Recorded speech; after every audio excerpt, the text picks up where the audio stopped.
première. Christiane, vas-y. Mesdames, Messieurs, en ce 15 janvier 2023, jour de la Saint-Bonnet, notre fête nationale éragaise, je souhaite instaurer une coutume, une tradition, un rituel. Dorénavant, si vous en êtes d'accord, nous procéderons chaque 15 janvier à la bénédiction de la célèbre saucisse éragaise qui vous sera offerte dans la foulée pour rendre hommage à notre saint. Mais quel lien entre la saucisse, l'andouillette et la Saint-Bonnet? Pourquoi nous délectons-nous de cochonailles spécifiquement ce jour-là? Eh bien, on n'est pas forcément sûr de la date, on va dire entre 680 et 685. Par contre, c'était bien un 15 janvier, ça c'est certain.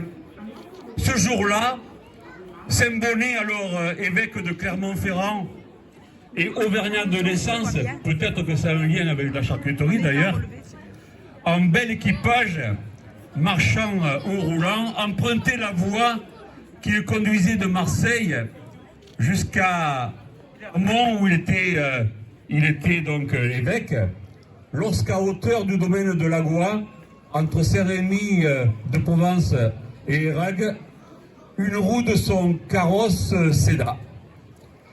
Donc il fallait bien réparer, bien sûr, il n'y avait pas de chambre à air à cette époque-là. Et dans l'attente, eh bien, une famille de paysans recueillit le noble prélat et lui offrit le gîte et le couvert.